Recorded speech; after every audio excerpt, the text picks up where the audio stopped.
you want to move more away from that existence and more to that existence? The reason why I would want to go to Alaska and live in a remote location where you're not dealing with the everyday lives, the people, the traffic. I think I'm more of a kind of a private person where I have to deal with a lot of people in my world with my business. That I think it's just a sense of oh gosh, what? Like unplugging, like disconnecting. Yeah, for me to go to Alaska, I'd be able to disconnect from my everyday worries of upkeeping a business and keeping it running. When you go to Alaska and you're with nobody, you can kind of let your mind go free and kind of focus, let your soul just find what you need to be doing. And I think that's what I really need, because it's like you said, I need to just disconnect from the real world and go live, go adventure, and that's what my soul tells me. If I could do that 12 months out of the year, I would do it, and I just think that's what I'm meant to do. I'm meant to roam the world, roam where people don't normally roam. And that's what it's about. Breaking from the barriers of what people say, what you have to do in life. Like, you have to drive this kind of car. You have to wear this makeup. You have to wear these clothes to be accepted. But I'm not that person. I'm me, Put me in the bush and let me go. That's what I got to say. Cover you in fur and blood and you'll be happy as Larry.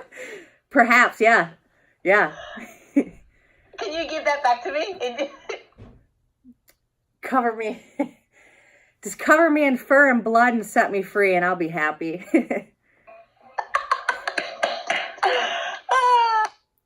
love it. I love you. You're so good. What's something that we wouldn't know about you by looking at you? Like, something you wouldn't know about me is... Something you would know about me by looking at me is I always wear flannel, so your first assumption is probably going to be that girl's a redneck. And I'm a redneck, so boom, bingo. Redneck and proud. Yeah, I mean, hey, I'm from Michigan, eh?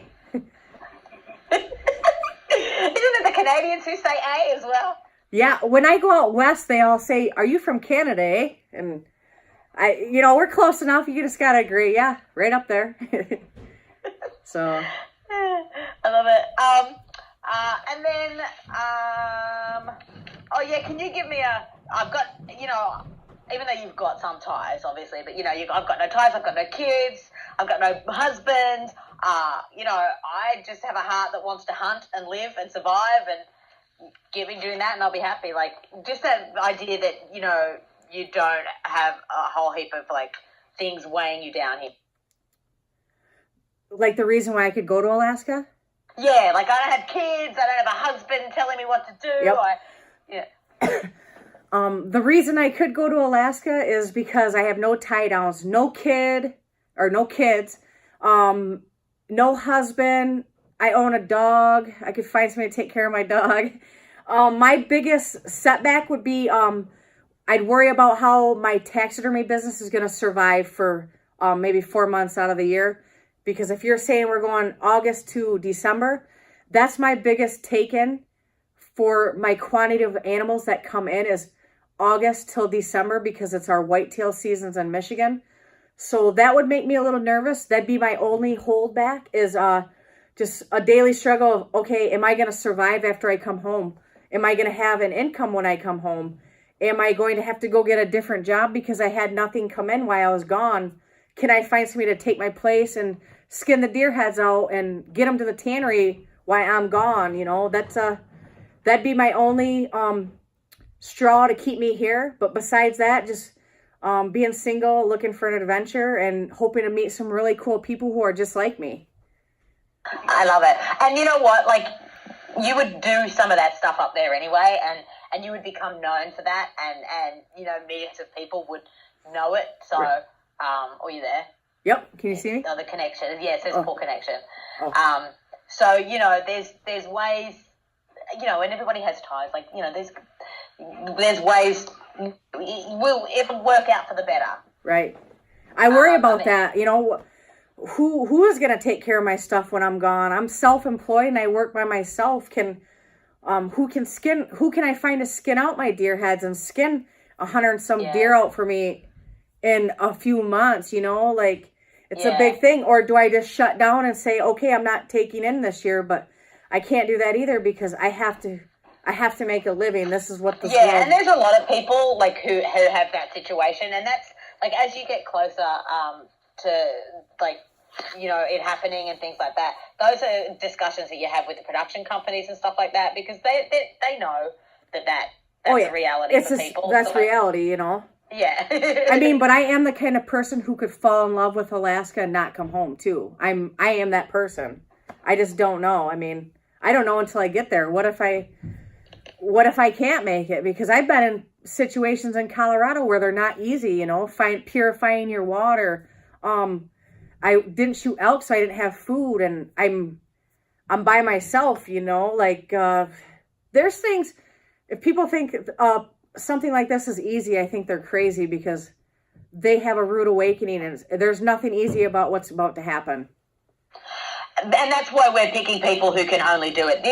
We're not sending anyone there who can't already, do something, and we're making sure that everything is covered. So if you don't know how to do one thing, then there's someone there that's going to teach you how to do that. Exactly. And vice versa. You're going to teach them how to do that. So you'll be a really powerful team to work with. So you'll be fine. Now, speaking of which, how do you deal with conflict? How do you deal with, like groups of people? Like, just tell me, like, I do, people who don't know what they're doing or what annoys you about people. I deal with conflict pretty good. You have to be a complete moron for me not to like you. And as far as lazy people go, I don't plan on being a lazy person. I'm pretty active.